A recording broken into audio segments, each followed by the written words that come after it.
آج سے 400 سال پہلے سلطان نور الدین کا جب زمانہ تھا، ان کا پائے تخت شام میں تھا، مدینے کے گورنر کوئی اور تھے۔ سلطان نور الدین کہتے ہیں میں ایک دن سویا، کہتے ہیں مجھے خواب میں مدینے کے چاند کی زیارت نصیب ہوئی، حضور میری خواب میں آئے اور مجھے یوں لگا جیسے مجھے کسی نے فرش سے اٹھا کے عرش پہ بٹھا دیا۔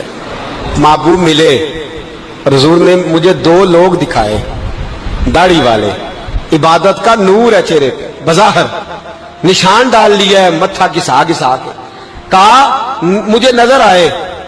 نبی کریم نے فرمایا یہ دونوں شریر مجھے پریشان کر رہے ہیں، مجھے ان سے بچاؤ۔ جو نبی وہاں آ کے اطلاع دے سکتے ہیں وہ اپنا دفاع بھی کر سکتے ہیں، اور اللہ تبارک و تعالیٰ اپنے نبی کی مدد کے لیے فرشتے بھی بھیج دیتا ہے۔ حضور با اختیار ہے، لیکن حضور امت سے کام لینا چاہتے ہیں۔ نبی پاک امت سے، بولے تو صحیح، ہم دینا بھی چاہتے ہیں کہ نہیں؟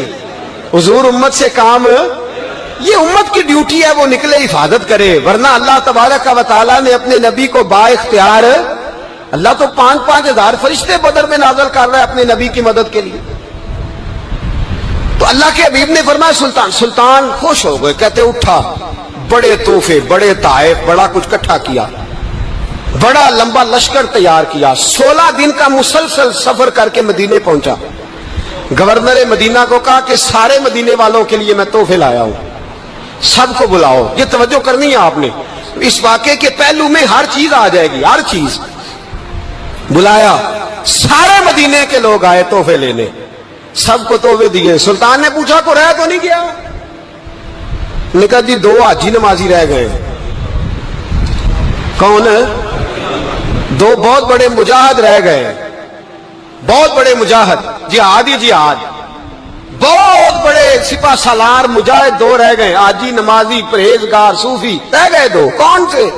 انہوں نے کہا کسی اور علاقے سے آئے ہیں، داڑھی بھی زیادہ ہے، سارا دن نماز پڑھتے ہیں، ساری رات جو ہے وہ عبادت میں رہتے ہیں، روزہ رکھتے ہیں، بس زور کے بعد حجرے سے نکلتے ہیں، صرف زور کے بعد، بڑے بولے بالے، بڑے اللہ والے۔ ریاض آپ کو بس میں نے وہ شعر پڑھنا چھوڑ دیا ہے، میرے ساتھی کہتے ہیں کہ کم پڑھا کریں، کچھ ساتھی کہتے ہیں نہیں اتنا نہیں ہونا چاہیے، لیکن بابا صاحب تو کہہ گئے نا، ان کو تو نہیں نا کوئی روک سکتا کہ آج بھی کیتی جاندے ہو تے لو بھی پیتی جاندے ہو، ہے نا جی؟ سب سے زیادہ آج بھی وہی کراتے ہیں، ٹریننگیں بھی سب سے زیادہ انہی کے پاس ہیں، لشکر بھی ان کے پاس ہے سب سے زیادہ، لیکن آج بھی کیتی جاندے ہو تے نال لوگ بھی پیتی جاندے ہو تے کھو کے مال یتیماں دا تے بھیج مسیتی جاندے ہو، پھٹ دلاں دے سیندے نہیں ایویں ٹوپیاں سیتی جاندے ہو، نفس تے چھری پھیر دے نہیں تے دمبے کیتی جاندے ہو، فرض بھلائی بیٹھے ہو، نفلاں نیتی جاندے ہو، دسو تے سی بلے نوے کی کچھ کیتی جاندے ہو۔ اتنا خطرناک منصوبہ، اتنا خطرناک۔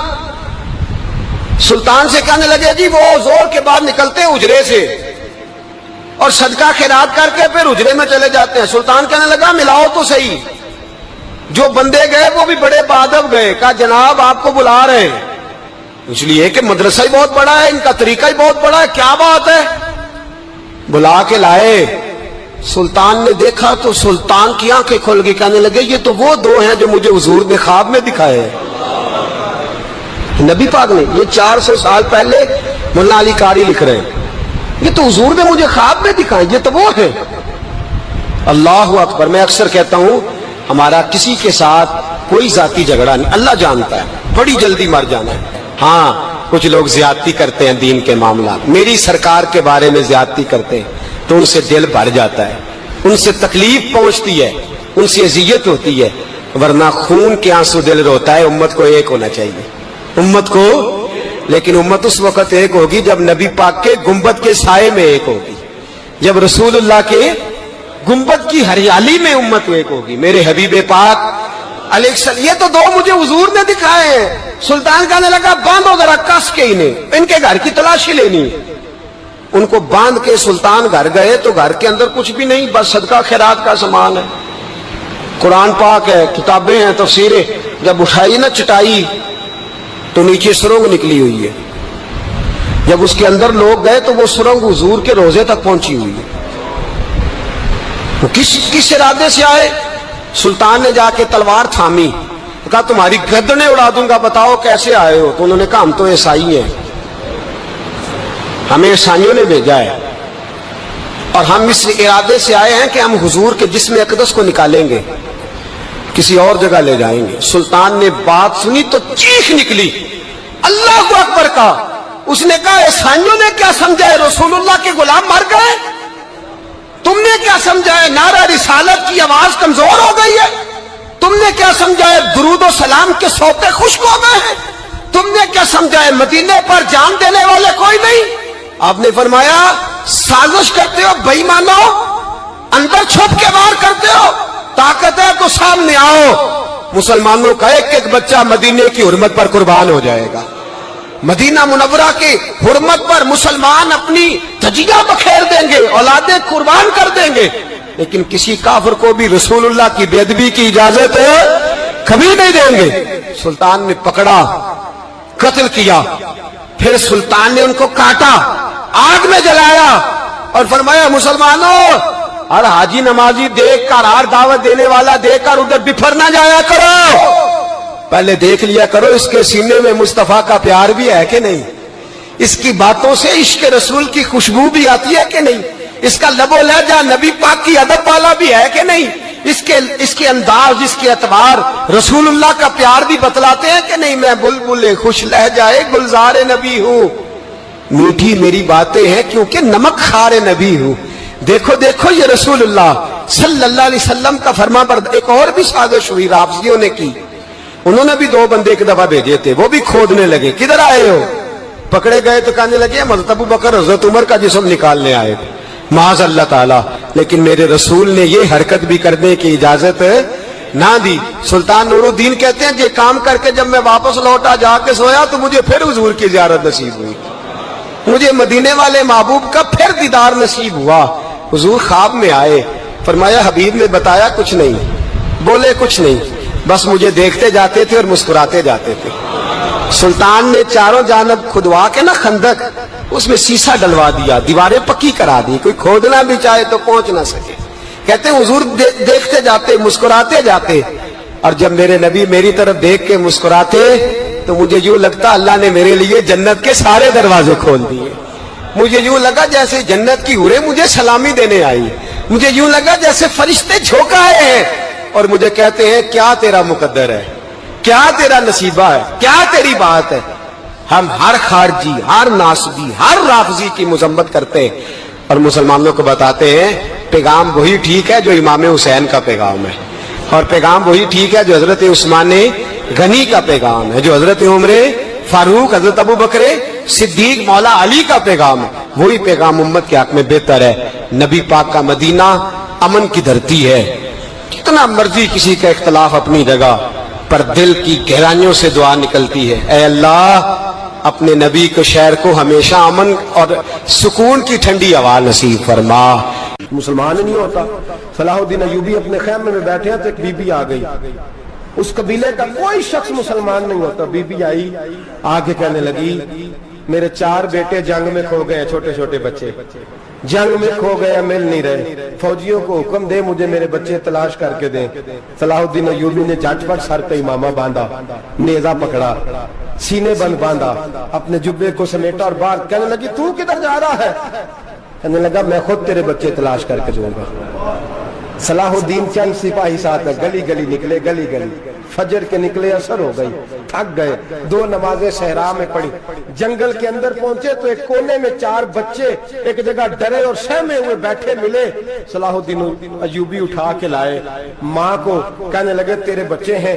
نکلا اس لیے تھا کہ میرے نبی نے فرمایا بچے جدا ہوں تو ماں کو درد بڑا ہوتا ہے، اور میرے رسول نے فرمایا تھا جب جنگ کرنے جاؤ تو کھیت برباد نہ کرنا، فصلیں تباہ نہ کرنا، بچوں کو ماں سے جدا نہ کرنا۔ فرمایا میں سوچ رہا تھا تیرے بچے کہیں میری وجہ سے جدا ہو گئے تو مصطفیٰ کو جواب کیا دینا۔ فرمایا تیرے بچے ڈھونڈ کے لایا ہوں۔ بچے ماں کے پاس آنے لگے تو ماں نے بڑے بیٹے کے منہ پہ تھپڑ مارا، کہتا ہے اماں کیا ہوا؟ کہنے لگے تو نے سنا نہیں کہ دشمن کے بچوں کی اتنی حفاظت کرتا ہے، میرے پاس نہ جا، اس کے قدموں میں بیٹھ جا، جس نبی کے غلام اتنے سچے ہیں وہ نبی کتنا سچا ہوگا۔ بنو قریظہ اور بنو نذیر 2 محلے تھے یہودیوں کے، یہودیوں نے بڑی عہد شکنی کی تو نبی پاک صلی اللہ علیہ وسلم نے ان کو بے دخل کر دیا، مدینے سے نکال دیا، مدینہ منورہ سے۔ یہودی نکل گئے مدینہ طیبہ سے، تو جب وہ نکل کے جا رہے تھے تو ان کے مکان، ان کے باغ، ان کی جائیدادیں بچ گئیں۔ نبی پاک علیہ السلام نے انصار مدینہ کو پہلے بلایا، جاگ رہے ہیں نا آپ لوگ؟ پیسے آتے کسی کو برے لگتے ہیں؟ اب تو یہ بھی حلال حرام کی تمیز بھی اٹھتی جا رہی ہے۔ جائیداد، باغ، مال، علاقہ خالی ہوا ہے، وہ چلے گئے، لوگ تو ڈھونڈتے پھرتے ہیں۔ اللہ خیر فرمائے، شاملہ جگہ ملتی نہیں اب شہروں میں، وہ کس کس نے نام کرا لیا، کدھر گئی ہے کوئی خبر ہی نہیں، خالی جگہ پڑی ہے۔ میرے نبی پاک علیہ السلام نے پہلے انصار مدینہ کو بلایا، حضور نے فرمایا انصاریوں، بہت بڑی جائیدادیں یہودیوں کی بنو نذیر اور بنو قریظہ محلے خالی ہو گئے، میرا دل کرتا ہے وہ تمہیں دے دوں، اس لیے کہ تم نے اپنے مہاجر بھائیوں کے ساتھ بڑا تعاون کیا، جائیدادیں تم نے دے دی ہیں، مکانات دے دیے ہیں، بڑا کچھ تم نے دیا ہے، میرا دل کرتا ہے وہ تمہارے نام کر دوں۔ تو انصار مدینہ کیا کہنے لگے یا رسول اللہ، دے تو ہم نے دیا ہے پر وہ بیچارے جھچکتے ہی رہتے ہیں، وہ جھچکتے ہی رہتے ہیں، کھل کے ہماری چیزیں استعمال نہیں کرتے۔ تو حضور ہم تو پہلے ہی انصار ہیں، ہمارے پاس بڑا کچھ ہے، آپ مہربانی فرمائیں وہ سارا کچھ مہاجروں کو دے دے مہاجرین کو، ہمیں نہیں چاہیے۔ اب چلے گئے بات کر کے، میرے حبیب پاک نے مہاجروں کو بلا لیا، فرمایا بنو نذیر اور بنو قریظہ قبیلے کی جائیدادیں آئی ہیں، تمہارے پاس بظاہر جو چیزیں ہیں بھی وہ بھی انصار مدینہ کی ہیں، تو میرا یہ خیال ہے کہ وہ سارا کچھ تمہیں دے دیا جائے۔ حضرت ابوبکر صدیق رضی اللہ تعالیٰ عنہ کہنے لگے یا رسول اللہ صلی اللہ علیہ وسلم، ہمارے انصار بھائیوں نے ہمارے لیے دل تک کھول دیے ہیں حضور، انہوں نے ہر چیز بانٹ کے ہمارے سامنے رکھ دی ہے، ہم اتنے خرد غرض ہیں کہ سارا کچھ لپیٹ جائیں۔ کہ حضور ہمارے پاس جو مکان ہے وہ ہے، ہم کاروبار کر رہے ہیں، تجارتیں کر رہے ہیں، مزدوریاں کر رہے ہیں، ہم انشاءاللہ اور بنا دیں گے، آپ یہ ہماری طرف سے ہمارے انصار بھائیوں کو گفٹ کر دیں، آپ انہیں دے دیں۔ میرے حبیب کی آنکھوں میں آنسو آ گئے، میرے نبی پاک علیہ السلام رو پڑے، یا رسول اللہ آپ کیوں روتے ہیں؟ فرمایا تمہارا یہ بھائی چارہ قائم رہا تو اللہ اسلام کو بڑی قوتیں عطا فرمائے گا، اللہ طاقتیں دے گا اسلام کو، اگر تمہارا یہ رنگ قائم رہا، یہ انداز، میرے غلاموں تمہارے یہ طور طریقے، ایک بھائی کہتا ہے دوسرے کو، دوسرا کہتا ہے تیسرے کو۔ مسلمانوں کی نا ایک تعداد لڑتے لڑتے دور چلے گئی، تاتاریوں نے قید کر لیا، 4 مسلمان تھے، تبلیغ کرنے گئے، جنگ کرنے گئے، جہاد کرتے کرتے کافروں سے لڑتے تاتاری قوم میں چلے گئے، وہاں قید کر لیے گئے تو سزائے موت کا حکم ہوا، 4 بزرگ تھے، سزائے موت کا حکم ہوا تو تاتاری بادشاہ جو تھا وہ بڑا خلاف تھا، بڑا سخت مخالف تھا مسلمانوں کے، اس نے کہا کہ ان کو جب پھانسی دینا نا مسلمانوں کو تو میرے سامنے دینا۔ اب 4 عالم ہیں، 4 صوفی ہیں، سفید داڑیاں، سر پہ امامے، پھانسی کا وقت آیا تو جو پھانسی گھاٹ ہے وہ ایک ہے، چاروں کو کٹھے پھانسی نہیں ہو سکتی، ایک کو کہا کہ ایک ایک کر کے ان کو پھانسی دو۔ جب پھانسی کا وقت آیا نا تو جو سب سے پیچھے صوفی تھے وہ دوڑ کے آگے آئے، کہنے لگے بادشاہ پہلی باری میری لگا، پہلی۔ اب بادشاہ نے کہا ٹھیک ہے اسے لٹکا دو، وہ قریب آئے تو دوسرے دوڑ آئے، کہنے لگے نہیں پہلی باری میں نے زیادہ کافر قتل کیے، میرا بڑا جرم ہے، مجھے پہلے سزا دو۔ ان کو پھانسی دینے لگے تو تیسرے آ گئے، کہنے لگے نہیں یہ تو میرا قتل کرتا تھا، رستے میں بتایا کرتا تھا، ڈھونڈ کے میں بتلاتا تھا کہ یہاں زیادہ تعداد ہے، مجھے پہلے پھانسی دو۔ تیسرے کے ساتھ بات ہو رہی تھی تو چوتھا دوڑا آیا، کہنے لگا یہ رستے بتاتا تھا، یہ تبلیغ کرتا تھا، یہ سارا کچھ کرتا تھا، لیکن کہا یہ کہتے تھے چلو واپس چلتے ہیں، میں جانے نہیں دیتا تھا، میں کہتا تھا اور کافر مارنے اور علاقے فتح کرنے، میرا جرم بڑا ہے، مجھے پہلے پھانسی دو۔ بادشاہ کہنے لگا مجھے 35 سال ہو گئے حکومت کرتے، بڑی دنیا کو پھانسی دی ہے، لوگ تو ایک دوسرے کو دھکے دیتے ہیں کہ پہلے تو جا پہلے تو جا، اور تم کیسی قوم ہو کہ ایک دوسرے پہ قربان ہو رہے ہو۔ کہنے لگا تم ایک باپ کی اولاد ہو، جاگ رہے آپ لوگ؟ تاتاری بادشاہ، کافر بادشاہ، اسلام کی مخالفت کر دیں، ایک باپ کی اولاد ہو کا نہیں، ایک قبیلے کے رہنے والے ہو کا نہیں، ایک ملک کے رہنے والے ہو نہیں۔ اس نے کہا رشتہ کیا ہے تمہارا، رشتہ کیا ہے؟ بول کے کہنے لگے خدا ایک ہے، نبی ایک ہے، خدا ایک ہے اور نبی منفعت ایک ہے اس قوم کی، نقصان بھی ایک ہی سب کا نبی، اللہ بھی قرآن بھی ایک، کیا ہی اچھا تھا ہوتے اگر مسلمان بھی ایک، یوں تو سید بھی ہو، مرزا بھی ہو، افغان بھی ہو، تم سبھی کچھ ہو، بتاؤ کہ مسلمان بھی ہو۔ فرمایا ہمارا اللہ ایک ہے، نبی ایک ہے، تو کہا پھر ایک دوسرے پہ جان کیوں دیتے ہو؟ فرمایا ہمارے نبی نے ہمیں بھائی بھائی بنا دیا ہے، بھائی کا دل نہیں کرتا اس کی آنکھوں کے سامنے بھائی چلا جائے، ہمارا دل نہیں کرتا پہلے مجھے دے پہلے مجھے دے۔ بادشاہ کہنے لگا تمہارا جذبہ مجھے متاثر کر گیا، جاؤ میں تم چاروں کو آزاد کرتا ہوں، تمہیں آزاد کرتا ہوں۔ میرے دوستو یہ رنگ تھا، دیکھیں نا، یہ اس دھرتی نے نظام دیکھا ہے نا، اس فلک نے پہلی بار دیکھا، اس زمین نے پہلی بار، اور میرے حضرت صاحب فرمایا کرتے تھے زمین تڑپ کے روئی، اس نے پہلی دفعہ دیکھا۔ احد کا میدان ہے، 3 صحابہ تپتی ہوئی زمین پہ زخموں سے چور چور پڑے ہیں۔ حضرت انس بن نضر رضی اللہ تعالیٰ عنہ پانی کا پیالہ لے کے پہنچے، ایک زخمی سے کہا تجھے پانی پلانا ہے، تو کہنے لگا میرے زخم تھوڑے ہیں، وہ جو ساتھ پڑا ہے اس کے زخم گہرے ہیں، پہلے اسے پانی پلا دے، جا اسے دے دے۔ اس کے پاس پہنچے تو وہ کہنے لگا وہ مجھ سے پہلے گرا تھا، اس کا زخم زیادہ گہرا ہے، اسے پانی پلا۔ تیسرے کے پاس گئے تو کہنے لگا چوتھا تڑپ زیادہ رہا ہے، اس کی عمر زیادہ ہے، میں تو جوان ہوں برداشت کر لوں، بڑھاپے کی وجہ سے نڈھال ہو گیا، پہلے اسے پانی پلا۔ چوتھا کہنے لگا 5ویں کے پاس جا، 5واں کہنے لگا 6ٹھے کے پاس جا۔ حضرت انس بن نضر کہتے میں رو پڑا، میں نے کہا محمد کے غلاموں، رسول نے تمہیں کیسا جذبہ دے دیا ہے، زبانیں پیاس سے باہر ہے لیکن تمہاری اخوت مرتے دم تک قائم ہے۔ کہتے میں 7ویں کے پاس گیا تو کہنے لگا اگر 6 قربانی دے سکتے ہیں تو مجھے خود غرض نہ سمجھ، میں نے نہیں پانی پینا، جا پہلے کے پاس لے جا۔ کہتے میں پہلے کے پاس آیا تو روح پرواز کر گئی، دوسرے کے پاس آیا تو روح پرواز کر گئی، میں 7ویں تک آیا تو انتقال کر گئے۔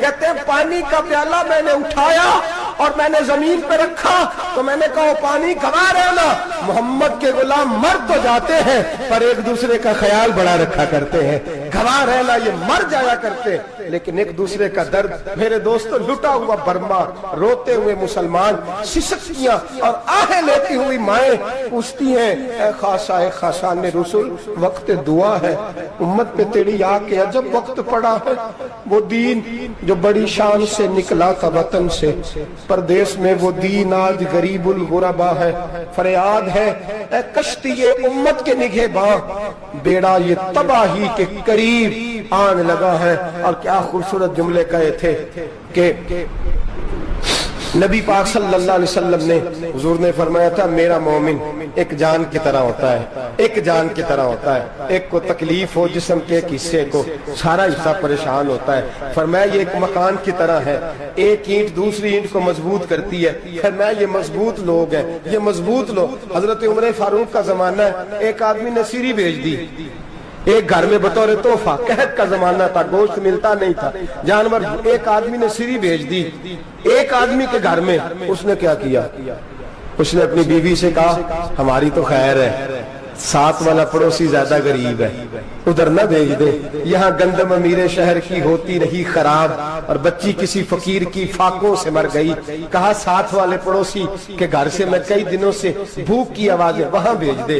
اس کے گھر گئی تو اس کی بیوی شوہر کو مشورہ دیتی ہے، کہتی ہے میرے بچے تو دلیر ہے، ساتھ والے کے چھوٹے ہیں، وہ گزارا نہیں، ادھر نہ بھیج دیں، ادھر گئی۔ ایک روایت ہے 7 گھر، ایک روایت ہے 21 گھر، 21 گھروں میں گھومتی ہوئی وہ سری پھر پہلے کے گھر میں آ گئی، اور پہلا صحابی کہنے لگا صرف تو نے ہی محمد کا کلمہ نہیں پڑھا، باقی 20 نے بھی پڑھا ہوا ہے، صرف تو نے ہی رسول اللہ سے یہ درس نہیں لیا، باقیوں نے بھی لیا ہے، اور صرف تیرے اندر ہی جذبہ اظہار نہیں، تو ہی صرف مسلمانوں سے پیار نہیں کرتی، سارے ہی پیار کرتے ہیں۔ وہ سری پھر آ گئی، اب کیا کرنا ہے، اب کیا کرنا ہے؟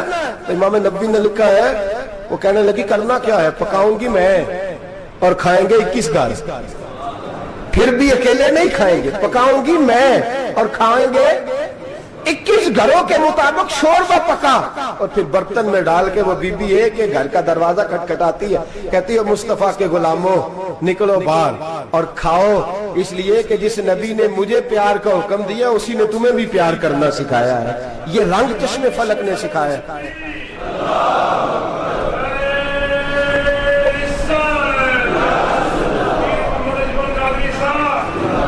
آپ کی بڑی مہربانی, زندہ باد وہی ہے جس کو اللہ رسول زندہ باد فرمائے, بڑی مہربانی, اللہ جزا دے. عرض یہ کرنے جا رہا تھا کہ رسول کریم صلی اللہ علیہ وسلم نے پیغام دیا امت کو, فرمایا دیکھیں نا کتنے بڑے لفظ ہیں. یہ نہیں فرمایا دوزخ میں جائے گا, یہ نہیں فرمایا کہ اسے جہنم کی سزا ملے گی. میرے نبی نے فرمایا میں اسے مومن مانتا ہی نہیں, میں اسے مسلمان اپنا مانتا ہی نہیں. حضور کسے؟ فرمایا جو پیٹ بھر کے کھاتا ہے اور اس کا ہمسایہ بھوکا سو جاتا ہے. میں مومن ہی نہیں مانتا. سزا تو تب ملے گی نا کہ جب میں کسی سزا کا اعلان کروں. میں مانتا ہی نہیں, وہ میرا ہے ہی نہیں, خود پیٹ بھر کے کھا رہا ہے, ہمسایہ اس کا بھوکا. میں نہیں مانتا انما المؤمنون اخوہ, مومن بھائی بھائی, میں مانتا ہی نہیں اسے. اور میرے حبیب پاک اتنے بڑے لفظ حدیث میں اور کہیں نہیں ملیں گے آپ کو, اتنے بڑے جملے کہیں نہیں ملیں گے. میرے نبی پاک نے فرمایا اللہ کہے گا قیامت کے دن, کون؟ اتنے بڑے لفظ حدیثوں میں ملتے نہیں جتنے یہ ہیں. حضور نے فرمایا رب فرمائے گا بندے سے کہ میں تیرے پڑوس میں بھوکا تھا, تو نے مجھے روٹی کیوں نہیں کھلائی؟ کون کہہ رہا ہے؟ اللہ کہہ, میں بھوکا تھا تو نے روٹی نہیں دی, میں ننگا تھا تو نے کپڑا نہیں دیا, میں پیاسا تھا تو نے پانی نہیں پلایا, میں بیمار تھا تو تیمارداری. یا اللہ نہ تو کھاتا ہے, نہ پیتا ہے, نہ کپڑا پہنتا ہے, نہ تو بیمار ہوتا ہے. لا تاخذہ سنۃ ولا نوم, تجھے بیماری آتی نہیں, اونگ نیند نہیں آتی. میرے مالک تو میرے پڑوس میں تھا. تو حضور فرماتے ہیں رب فرمائے گا وہ جو بندہ تیرے پڑوس میں بھوکا تھا تو بندہ تو میرا ہی تھا نا, وہ جو بندہ تیرے پڑوس میں ننگا تھا تو بندہ تو میرا ہی تھا نا, وہ جو تیرے پڑوس میں پیاسا تڑپتا رہا تو وہ میرا ہی بندہ تھا. تو دوائی لینے جائے تو بڑے اسپتال میں اور اس بیچارے کو 20 روپے پرچی کے بھی میسر نہ آئے تو میرا ہی بندہ تھا. میرے دوست خیال کر اور یاد رکھ, یہ جو ہمسائے ممالک میں ظلم ہوتے ہیں, زیادتیاں ہوتی ہیں. ہمارے گھر کا پنکھا اچھا چلتا ہے, ہم جلوس اس وقت نکالتے ہیں جب ہماری لائٹ بند ہوتی ہے, ہم جلوس اس وقت نکالتے ہیں جب ہمارا ایسا جو ہمیں تنگ کرتا ہے, ہم اس وقت درد محسوس کرتے ہیں جب ہمارے گھر تک آگ آ جاتی ہے. یہ جو باہر آگ جل رہی ہے یہ تیرے گھر بھی آ سکتی ہے, یہ جو باہر فساد ہو رہا ہے یہ تیرے دروازے تک آ سکتا ہے. میرے رسول پاک نے ایک جان, مسلمان کو ایک جان قرار دیا. مجھے بتائیے انگلی کو کٹ لگ جائے, مسلمان ایک جان ہے نا, انگلی کو لگ جائے کٹ, دماغ کہتا ہے میں نے نہیں سوچنا اس کے بارے میں نے اس کے درد کو محسوس ہی نہیں کرنا. انگلی کی درد ہے, انگلی جانے, اس کا کام جانے. ایسے ہی ہوتا ہے نا. بولے پیروں سے کہتے ہیں, انگلی کہتی ہے چل ڈاکٹر کے پاس, پیر کہتے ہیں نہیں میں نے نہیں جانا, انگلی کا کام ہے انگلی جائے. ایسے ہی ہے نا. دل سے کہتے ہیں تو تڑپ تھوڑا سا, انگلی کو درد ہے, کہتے میں کو تڑپوں, انگلی کا ماما, انگلی جانے, اس کا کام جانے. ٹیلی فون کرنا ہے, ڈاکٹر صاحب کا پتہ کرنا ہے, تو کان کہتے ہیں میں نے نہیں بات سننی ڈاکٹر صاحب کی, زبان کہتے ہیں میں نے نہیں بولنا, انگلی جانے. ایسا ہوتا ہے. پیر احتجاج کرتے کہ میں نے ڈاکٹر کے پاس, میں کچھ چکر کھاتا پھروں ڈاکٹر کی دکان کی, انگلی کو درد ہے انگلی جانے. ایسا ہوتا ہے بھئی. میرے رسول پاک نے فرمایا مسلمان ایک جان ہے.